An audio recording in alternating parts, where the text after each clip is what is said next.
Anime fans அனைவருக்கும் வணக்கம். So இன்றைக்கி நம்ம சோலாண்ட் எபிசோட் 124 தான் பார்க்க போகிறோம்.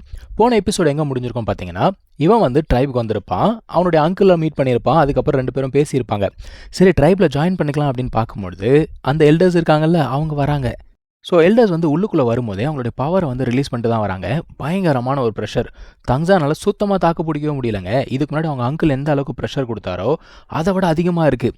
அவன் வந்து தவிச்சுக்கிட்டு இருக்கான். அப்போது அவங்க ஆன்ட்டி இருக்காங்கல்ல அவங்க நடுவில் வந்து நின்று அவனை கொஞ்சம் காப்பாற்றி விடுறாங்க. அந்த எல்டர்ஸில் வயசானவர் ஒருத்தர் இருக்கார். அவர் என்ன கேட்குறாரு, டெத் கார்ட் டொமைனா அப்படின்னு கேட்குறாரு. ஆமாம் அப்படின்னு சொல்லிட்டு தங்ஸான் சொல்கிறான். இப்போ இன்னொருத்தர், இவர் வந்து 7th எல்டர். இவர் என்ன சொல்கிறாரு, இருந்தால் என்ன இப்போது என்ன உங்கள் அப்பாவுடைய திறமைகள் உனக்கு இருக்குது, இருந்துட்டு போட்டோம், அதில் என்ன பெரிய விஷயமா, உங்கள் அப்பா மாதிரியே நீயும் நடந்துக்கிட்டேன்னு வச்சுக்கோ, ஃப்யூச்சரில் நம்ம ட்ரைபை மண்ணு போட்டு மூட வேண்டியதான் மொத்தமாக, ஒழுங்கு மரியாதை எங்கள் முன்னாடி முட்டி போடுறான்னு சொல்லிட்டு ஒரு கொச்சையான வார்த்தை சொல்லி திட்டுறாருங்க. அந்த வார்த்தையை நான் சொல்ல விரும்பல, ஏன்னா சின்ன பசங்களாம் பார்க்கறதுக்கான வாய்ப்பு இருக்குது. ஆனால் அந்த வார்த்தை வந்து டைரெக்டாக அவங்க அம்மாவை திட்டுற மாதிரியான ஒரு வார்த்தைன்னு வச்சுக்கோங்க. உங்களுக்குலாம் என்னன்றது தெரிஞ்சிருக்கும். இப்போ எல்லாருக்குமே செம கடுப்பாகுது. ஆனாலுமே தங்ஸான் வந்து எதையும் பெருசாக வெளியில் காட்டிக்கல. அவன் என்ன சொல்கிறான்னா, இந்த மாதிரி நான் ட்ரைபுக்கு திரும்ப வந்திருக்கேன், என்னோடய ஆன்சஸ்டர்ஸை பார்த்து அவங்களுக்கு மரியாதை செலுத்தணும், அதுக்கு நீங்கள் பெர்மிஷன் கொடுங்க அப்படின்னு சொன்ன உடனே அந்த மனுஷன் மறுபடியும் திட்டுறான். அவன் என்ன சொல்கிறான், தம்பி அதுக்கெல்லாம் வாய்ப்பே கிடையாது, அதுவும் உங்கள் அப்பா செஞ்சுட்டு போன காரியத்துக்கு நீ அதெல்லாம் நினச்சி கூட பார்க்காதன்னு சொல்லிட்டு, இதில் இன்னும் கொடுமையான விஷயம் என்ன தெரியுமா, நீ வந்து அந்த ஈவில் பீஸ்ட்டுக்கு பிறந்த ஒரு குழந்தைன்னு சொல்லிட்டு மறுபடியும் அவங்க அம்மாவை கொச்சையாக பேசுகிறாரு அதே வார்த்தையை பயன்படுத்தி. இப்போ அந்த வயசான எல்டர் இருந்தார்ல அவர் என்ன சொல்கிறாரு, டே வார்த்தையை கொஞ்சம் அளந்து பேசு அப்படின்னு சொல்கிறாரு. இப்போ தங்ஸானுக்கு கோவம் வந்தது. தங்ஸான் என்ன சொல்கிறான், எங்கள் அப்பா செஞ்ச தப்புக்கு நான் வந்து மன்னிப்பு கேட்குறேன், ஆனால் எங்கள் அம்மாவை பற்றின ஒரு வார்த்தை சொன்னல, அது எதுக்காக நீ சொன்ன அப்படின்னு கேட்குறான். அந்த மனுஷன் என்ன சொல்கிறாரு, டேய் உங்கள் அப்பா செஞ்ச வேலையால் தான் என் பையன் இறந்து போனான்டா, மார்ஷல் சோலால் வந்து என் பையனை கொண்டுட்டாங்க, இது எல்லாத்துக்கும் காரணம் உங்கள் அப்பன் தான் அப்படின்னு சொல்கிறான். இப்போ அன்றைக்கி என்ன நடந்தது அப்படிங்கிறத காட்டுறாங்க. ஆக்சுவலாக இந்த 7th எல்டர் தான் மிகப்பெரிய பிரச்சனை அப்படிங்கிறத உருவாக்கியிருக்காரு. அவர் என்ன சொல்லியிருக்காருன்னா, இந்த தங்காவ் அதாவது தங்ஸானுடைய அப்பா, அவன் இருக்கிற வரைக்கும் இந்த ட்ரைபுக்கு பிரச்சனை தான், அவனை வந்து ட்ரைப்லேருந்து விரட்டி ஆகணும் அப்படிங்கிற மாதிரி இவர் தான் பிரச்சனை ஆரம்பிச்சிருக்காரு. இப்படி தான் வந்து பார்த்தீங்கன்னா ட்ரைப் 2 இருக்கு, இவங்களுக்குள்ளே அடிச்சுக்கிட்டு இருந்திருக்காங்க. அந்த சமயத்தில் தங்ஸானுடைய தாத்தா அவர் வந்து பார்த்தீங்கன்னா உடம்பு சரியில்லாமல் இருந்தார். இவனுங்க பண்ண அலும்பெல்லாம் மனுஷன் மேலே இருந்து கீழே விழுந்து செத்தே போயிட்டார். உடம்பு சரியில்லாமல் செத்தாரா இல்லை கீழே விழுந்ததில் செத்தாரா அப்படிங்கிறது தெரியல, இருந்தாலும் செத்து போயிட்டார். இது எல்லாத்தையுமே கேட்டதுக்கப்புறம் தங்ஸான் என்ன பண்ணுறான்னா, அந்த 7th எல்டர் இருக்கார் இல்லையா அவர்கிட்ட மன்னிப்பு கேட்குறான். இந்த மாதிரி எங்கள் அப்பா செஞ்சதுக்கு நான் வந்து உங்ககிட்ட மன்னிப்பு கேட்குறேன், ஆனால் நீங்கள் ஒரு விஷயத்தை புரிஞ்சுக்கணும், இந்த இடத்துல நான் வந்து எதிரி கிடையாது, நானும் எங்கள் அப்பாவும் எதிரி கிடையாது, அந்த மார்ஷல் சோலால் தான் எனிமி. எங்கள் அப்பா வந்து ட்ரைபை பிரச்சனைக்குள்ளே இழுத்து விட்டார் அப்படிங்கிறத நான் ஒத்துக்கிறேன், அதுக்காக நான் உங்ககிட்ட மன்னிப்பு கேட்குறேன். ஆனால் நீ வந்து எங்கள் அம்மாவை இன்சல்ட் பண்ணியிருக்க, ஸோ அதுக்கான நீதியை நான் வாங்கியே ஆகணும், என் உயிரே போனாலும் பரவாயில்ல, உங்ககிட்ட நான் சண்டை போடணும் அப்படிங்கிறான். இதை கேட்ட உடனே சுற்றி இருக்கவங்களாம் பக்குன்னு பார்க்குறானுங்க, டேய் இந்த பையனுக்கு பைத்தியம் பிடிச்சிக்கிச்சா அப்படின்னு சொல்லிட்டு பார்க்குறானுங்க. அந்த ஆள் எவ்வளோ ஸ்ட்ராங்கு. இப்போ அந்த ஆளுமே என்ன கேட்குறான், ஏண்டா நீ ஒரு ஜூனியரு என்னையே சேலஞ்ச் பண்ணுவியா அப்படின்னு சொல்லிட்டு கேட்குறான். அதான் தங்ஸான் சொல்கிறான், இப்போ சேலஞ்ச் பண்ணுறது உனக்கு தைரியம் இருக்கா இல்லையா அப்படிங்கிறான். எல்லாருமே அரண்டு போய் பார்க்குறாங்க. அந்த சமயத்தில் அந்த ஒரு எல்டர் இருந்தார்ல பெரியவர், அவர் என்ன சொல்கிறாருன்னா, தம்பி ப்ரைட் அப்படிங்கிறது இருக்க வேண்டியது தான், ஆனால் அரகன்ஸ் இருக்கக்கூடாது, சரியா, நீ முதல்ல என்ன பண்ணு, இவன்கிட்ட சண்டை போடு அப்படின்னு சொல்லிட்டு அவங்க ட்ரைபில் ஒரு பையனை கூப்பிட்றாருப்பா. என்ன தான் நாங்கள் 20 வருஷமாக மறைஞ்சு வாழ்ந்தா கூட எங்களோட ஸ்ட்ரென்த்து குறையில, முதல்ல நீ அவன்கிட்ட சண்டை போடு அப்படிங்கிறாரு. இப்போ நம்ம தங்ஸான ஒருத்தன் கூப்பிட்டு வந்தான்ல அவன் என்ன சொல்கிறான், என்ன தான் ட்ரைபில் நான் தான் ஸ்ட்ராங்கஸ்ட்டாக இருந்தால் கூட அவன் அந்த அளவுக்கு வீக் கிடையாது, ஏன் அளவுக்கு அவனுமே ஸ்ட்ராங் தான், ஜாக்கிரதையாயிரு அப்படிங்கிறான். இப்போ தங்ஸான் என்ன கேட்குறான், இவனை நான் டிஃபீட் பண்ணிட்டேன் அப்படின்னா 7th எல்டர்கிட்ட நான் சண்டை போட முடியுமா அப்படின்னு சொல்லிட்டு கேட்குறான். இப்போ 2 பேருக்கு நடுவில் சண்டை ஸ்டார்ட் ஆகுது. யூஸ்வலாக சண்டை ஸ்டார்ட் ஆகிறதுக்கு முன்னாடி என்ன சொல்லுவாங்க, அவங்களுடைய பவர் லெவல்லாம் சொல்லுவாங்க இல்லையா, அதை சொல்கிறான். ஆப்போனண்ட் வந்து பார்த்தீங்கன்னா லெவல் 64 இருக்கான். இப்போ நம்ம ஆள் லெவல் 59 அப்படின்னு சொன்ன உடனே எல்லாருமே சிரிக்கிறானுங்க, ஹே யாரா இந்த பையன் லெவல் 59 இருக்கான், இங்கே வந்து சண்டை போகிறதுக்கு உட்காந்துக்கிட்டு இருக்கான் அப்படிங்கிறப்ப நக்கலாக சிரிக்கிறானுங்க. அந்த எல்டர் என்ன யோசிக்கிறாருன்னா, இதுக்கு முன்னாடி ஜென்ரேஷனில் இவங்க அப்பா தங்ஹாவ் அவர் தான் வந்து one of the rarest talent அப்படின்னு சொல்லுவாங்களாம், ஆனால் இவன் அவங்க அப்பாவுக்கு மேலே இருக்கான் அப்படின்னு யோசிக்கிறாரு. 7th எல்டர் இருக்கார்ல அவர் என்ன சொல்கிறாருன்னா, இந்த தாங்ஹூ இருக்கான்ல அவன்கிட்ட வந்து நம்ம ஹீரோவை விட ஒரு சோல்ரிங் அதிகமாக இருக்குது, என்ன தான் தங்ஸான் கிட்ட டெத் கார்ட் டொமைன் இருந்தால் கூட அவனால் வந்து மேட்ச் பண்ண முடியாது அப்படிங்கிறாரு.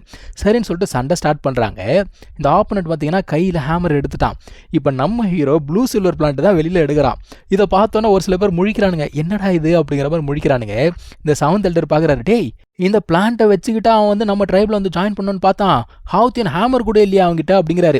அதான் அந்த எல்டர் சொல்கிறாரு, தம்பி எனக்கு தெரிஞ்ச அவனுக்கு ட்வின் மார்ஷல் சோல் இருக்குன்னு நினைக்கிறேன் அப்படிங்கிறாரு. அந்த சமயத்தில் அந்த ஆன்ட்டி இருக்காங்களா அவங்க சொல்கிறாங்க, ஆமாம் அவனுக்கு வந்து ட்வின் மார்ஷல் சோல் இருக்குது அப்படின்னு. உடனே இவர் யோசிக்கிறாரு, twin martial soul death card டொமைனு, அதனால தான் அவன் அரகண்டை நடந்துக்கிறான் அப்படின்னு சொல்லிட்டு யோசிக்கிறாரு. இப்போ சண்டை ஸ்டார்ட் ஆகுது. ஸ்டார்ட் ஆன உடனே தங்சான் என்ன பண்ணுறான், 4th சோல் ஸ்கில் அந்த கேஜ் போடுவான் இல்லையா, கேஜை போட்டு இவனை பிடிச்சிட்றான். உள்ளுக்குள்ளே இருக்கிறவனுக்கு நினைப்பு என்னன்னா இது சாதாரண பிளான்ட்டு, அடித்து உடச்சிடலாம் அப்படின்னு பார்க்குறான். அடித்தா அந்த பிளான்ட் எங்கே உடைய மாட்டேங்குதே. தங்சானுக்கு நல்லாவே தெரியும் இவனோட சோல் பவர் வந்து கம்மி அவனை விட. ஸோ கண்டிப்பாக அவன் சீக்கிரமாக உடச்சிருவான், அதுக்குள்ளே ஏதாவது பண்ணணும்னு சொல்லிட்டு இவன் வந்து பவர் அப் பண்ணுறான். இப்போ இந்த எல்டர் பார்க்குறாரு, இவனோட மார்ஷல் சோல் கலரே மாறுதே, இது வந்து மியூட்டேட் ஆகிருக்கா அப்படிங்கிற மாதிரி பார்க்குறாரு.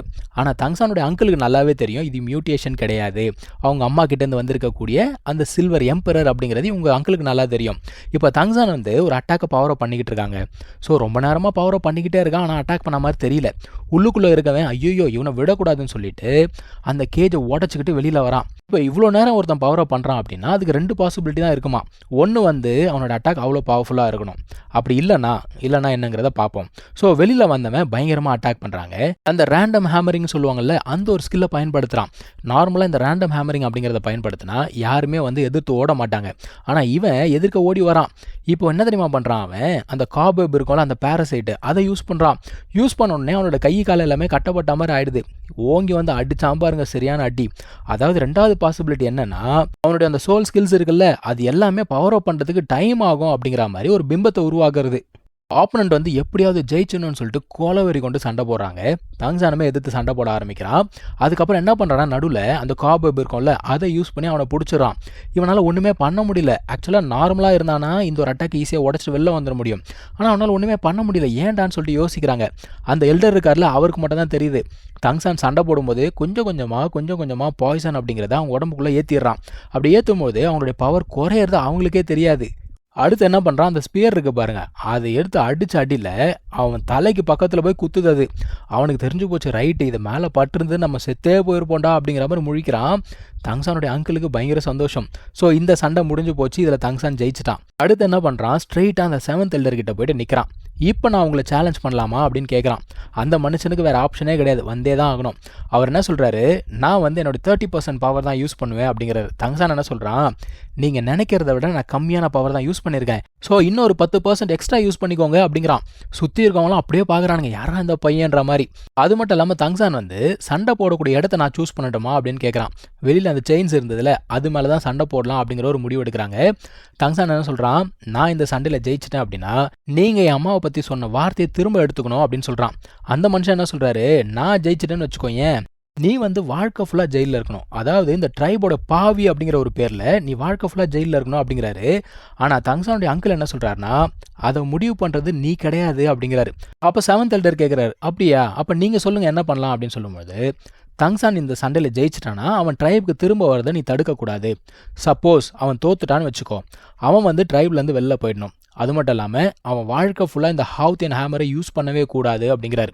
அதான் அந்த மனுஷன் கேட்குறான், இது ரொம்ப ஈஸியாக இருக்கே அப்படின்னு சொல்லும்போது, இது ஈஸி கிடையாது, நீ சொல்கிற மாதிரி அவனை இங்கே ஜெயிலில் போட்டோன்னு வச்சுக்கோ, வாழ்க்கை ஃபுல்லாக அவன் இங்கேயே இருந்துருவான். இந்த மாதிரி ஒரு டேலண்டடான பர்சன் இங்கே அடைஞ்சிருக்கிறது உனக்கு சம்மதமா அப்படின்னு கேட்குறாரு. என்னதான் இருந்தாலும் அவன் உடம்புல ஓடுறதுமே ஹவுத்தியன் பிளட் தான், அதை நம்ம யாருமே மாற்ற முடியாது அப்படின்னு சொல்லும்போது, இந்த ட்ரைப் எல்டர் இருக்கார்ல அவர் என்ன சொல்கிறாரு, நான் ஒத்துக்கிறேன் அப்படிங்கிறாரு. அதுக்கப்புறம் தங்சானுடைய அங்கிள் என்ன சொல்கிறாருன்னா, தாங்ஹாவை பற்றி ஒரு விஷயம் சொல்ல வேண்டியிருக்கு, எல்லாருமே கேளுங்க அப்படின்றப்போ 7th எல்டர் அவனை பற்றின எந்த விஷயத்தை நான் கேட்க மாட்டேன் அப்படிங்கிறாரு. ஆனால் அவங்க அங்கிள் என்ன சொல்கிறாரு, இல்லை நீ இதை கேட்டு தான் ஆகணும் அப்படிங்கிறாரு. அது என்னன்றதை நம்ம அடுத்த எபிசோடில் பார்க்கலாம். தேங்க்யூ ஸோ மச் ஃபார் வாட்சிங், டேக் கேர், பாய்.